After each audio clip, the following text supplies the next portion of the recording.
Но вот для кого этот год был совершенно изменившим жизнь, так это Виктор Толоконский, на мой взгляд, которого минувшей весной вдруг неожиданно для всех выдвинули на пост губернатора Красноярского края. Каким был его год, мы сейчас узнаем. Виктор Александрович, ну, во-первых, с наступающим Новым годом вопрос, который мы задаем сейчас всем. Вот могли ли вы 27 декабря 2013 года представить, что ваш следующий Новый год пройдет в Красноярске?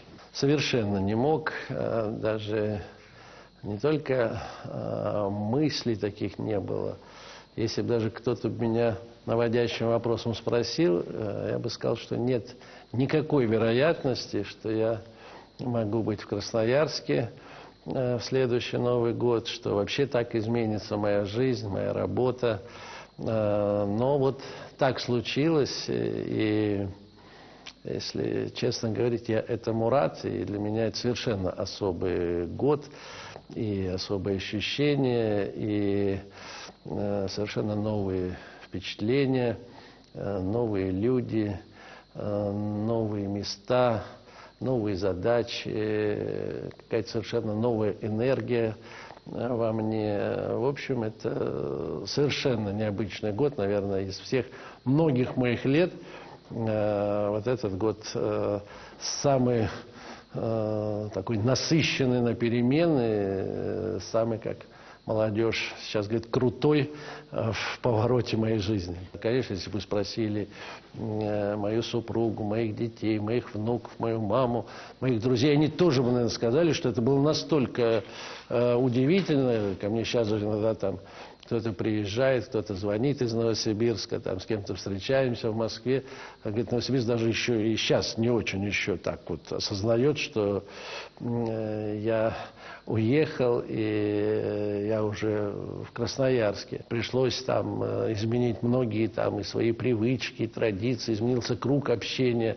Но тем не менее, вот это ощущение одиночества, что ты один, не было никогда. И я тут благодарен и своим близким, которые очень так позитивно и с пониманием приняли мое решение.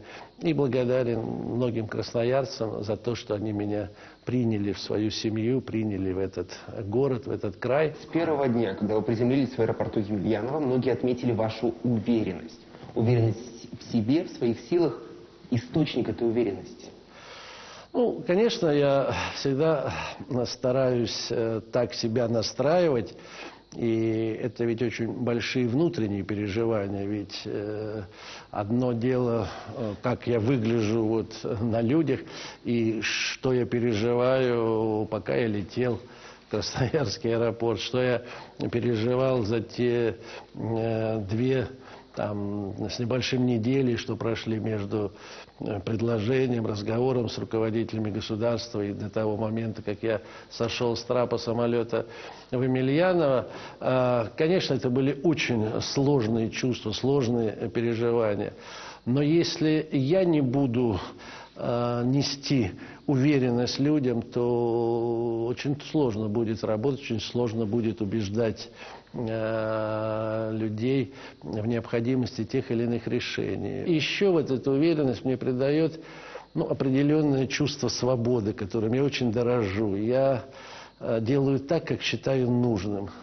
Я живу по совести, я открыт для людей. И вот все это вместе, вот оно и придает такую, знаете, уверенность, с которой ты идешь по жизни. Что ж, сил вам и уверенности в следующем году. Спасибо вам. Спасибо. И всех поздравляю, всех телезрителей ТВК, всю компанию, всех журналистов. Вы, знаю, очень интенсивно, качественно работали. Пусть все у вас будет хорошо в наступающем году.